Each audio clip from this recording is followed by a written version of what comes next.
Right, we are going to look at reading etiquette. So I just thought we'd summarise this morning a little bit. So we started off by talking about the city of Tamara, which is a symbolic city, and we are still exploring some of the streets and byways. We maybe haven't gone into any of the buildings yet, but we're certainly looking at some of the signs and symbols. We discussed the Pythagorean numerology and the Kabbalistic structure that can be seen underneath the 40 minor cards. We looked at the elemental correspondences of the court cards so that we could read some of the court cards, in fact all 16 of them. And then we looked at ways of starting to approach a synthesis of all of the different meanings that each of the major 22 cards have. We also looked at our own metaphors for coming up with a tarot card for the universe. And we're going to take a look at least 2 more tarot cards and designing them ourselves this afternoon. I think we'll start actually with some more Kabbalah. So, if you have a deck with you, if you can take out the following cards. They're all the major cards, they're 3 major cards. They are the Wheel of Fortune, the Universe, or the World, and the Sun.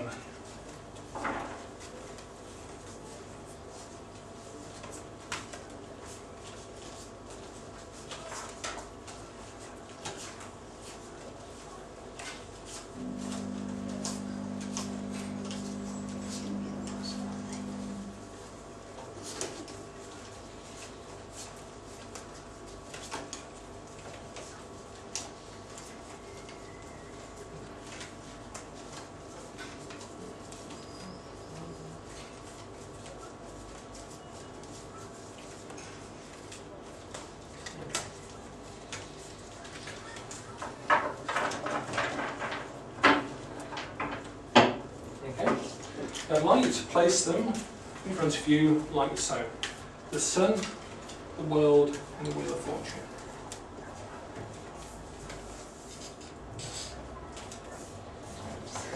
I knew they were going to be at the back. Always at the bottom, aren't they? The one that you want. Okay. Now this morning we also looked at ways of reading cards singularly, ways of reading them as a pair, ways of looking at the dignitaries of the 2 cards to look at a 3rd card. What I'd like you to do with this exercise is to take these 3 cards and just tell me, if you would, what sort of force, power, energy or influence, if these are the components, 3 components of the same machine, what sort of machine is it? If these are 3 different ways of looking at one thing, what is that one thing? What are these 3 cards uniquely describing? What sort of energies, influences, forces, powers? You can give the cards to me in their meaning singularly, or you can just give me a gestalt of the whole thing. Make some suggestions if you would. What sorts of energies? What sort of feelings? What sort of growth and creativity? Growth? Creativity? Mm-hmm. Confidence.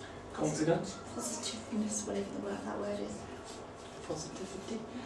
Positive. Whatever the word is. Okay, so positivity.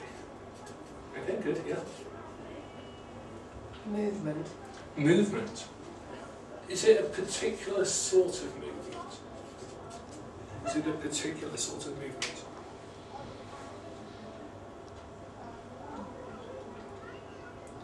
What movement is embodied in those cards? Forward movement. Forward movement. Well, I don't see the Wheel of Fortune always as forward movement, because Okay. it's kind of a balance thing. So it Yeah. can go either way. So both forward and circular. Sometimes even back. Okay, yeah. Knowledge. Knowledge. Okay. Yeah. Anything else? Fate. Balance. Balance. Well, she's got a lot in, yeah. Fate. Like you're not in control of your own life. Okay, fate. Mm. Okay, yeah. Okay, thank you for that. Now, it may surprise you to know that, or may not, that you've just been exploring one of the deeper mysteries of Kabbalah through pictures. As we mentioned this morning briefly, the occultist Eliphas Levi suggested that the tarot cards related to the Hebrew letters, that they corresponded in some way, because of the Hebrew book, the Sefer Yetzirah, relating the Hebrew letters to the paths. Thereby we're able to relate, and most occultists seem to have done so, the tarot cards with the Tree of Life, the diagram we were looking at earlier, and we'll come on to more tomorrow. One of the interesting things in terms of correspondences is that each of the tarot cards has a Hebrew letter that corresponds with it. Not only do they correspond to the paths, but they correspond to Hebrew words as well. So say, for example, what we've just been looking at, here's one I blue tacked up earlier, are three letters. The letter Kaf, which is attributed to the wheel, the letter Tau, which is attributed to the universe, or world, and the letter Resh, which is attributed to the sun. Okay? So, Kaf, Tau and Resh. Yeah? What does this mean, you say? So 3 letters, very interesting. Those 3 letters spell a Hebrew word, Keter, or Kether. Kether is, on the Tree of Life,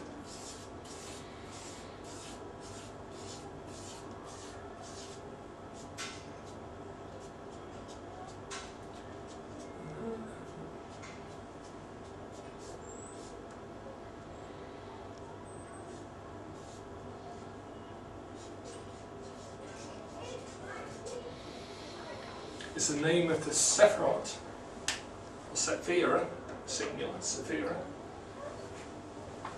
at the top of the Tree of Life. It's called Kether. It means crown, diadem, sparkling source. Okay. So, by taking the fact that we have these correspondences between Hebrew letters and tarot cards, taking the name of one of the Sephiroth on the Tree of Life, spelling it in Hebrew, Kether, Keter, looking at the tarot cards that correspond with it, we get an illustration of the concept that is embedded within the word Kether. So although you were just looking at 3 tarot cards, you were actually analysing Kether, which is a very, very advanced part of Kabbalistic studies. To think about the word Kether and the Hebrew letters that create the entire universe. They all come from Kether, the point. You have there the occultist's picture book to Kabbalah. These concepts of positivity, movement in a strange way, growth, creativity, balance, the fact that fate is somehow embedded in it. And to some extent knowledge, which was an interesting one to come out of it, because knowledge is seen as Darth, which literally means knowledge, is depicted on the Tree of Life underneath Kether. These 3 cards embody the concept of Kether. If you understand tarot, you can go backwards through correspondences using these pictures, understand each of those Sephiroth in a really deep way, really quickly. Because you already know, you just don't know you know.